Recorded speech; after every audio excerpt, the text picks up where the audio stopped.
اہم خبر ہے انسداد دہشت گردی عدالت اسلام آباد میں پی ٹی آئی قیادت و کارکنان کے خلاف 26 نومبر احتجاج پر درج مقدمات کی سماعت ہوئی ہے۔ عدالت نے غیر حاضر ملزمان کے ضمانتی مچلکے ضبط کر کے ناقابل ضمانت وارنٹ گرفتاری جاری کر دیے ہیں۔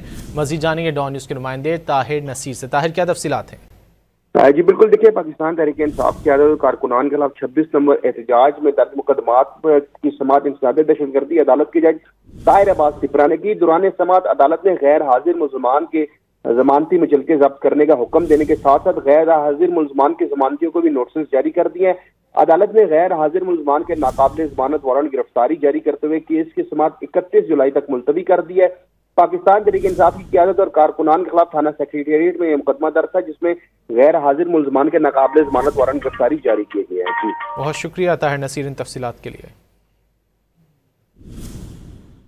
اہم خبر ہے انسداد دہشت گردی عدالت اسلام آباد میں پی ٹی آئی قیادت و کارکنان کے خلاف 26 نومبر احتجاج پر درج مقدمات کی سماعت ہوئی ہے۔ عدالت نے غیر حاضر ملزمان کے ضمانتی مچلکے ضبط کر کے ناقابل ضمانت وارنٹ گرفتاری جاری کر دیے ہیں۔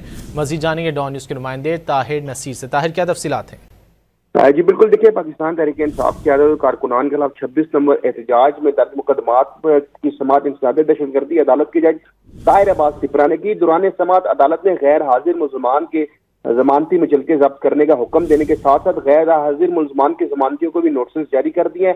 عدالت نے غیر حاضر ملزمان کے ناقابل ضمانت وارنٹ گرفتاری جاری کرتے ہوئے کیس کی سماعت 31 جولائی تک ملتوی کر دی ہے۔ پاکستان تحریک انصاف کی قیادت اور کارکنان کے خلاف تھانہ سیکریٹریٹ میں یہ مقدمہ درج تھا، جس میں غیر حاضر ملزمان کے ناقابل ضمانت وارنٹ گرفتاری جاری کیے گئے ہیں۔ بہت شکریہ طاہر نصیر ان تفصیلات کے لیے۔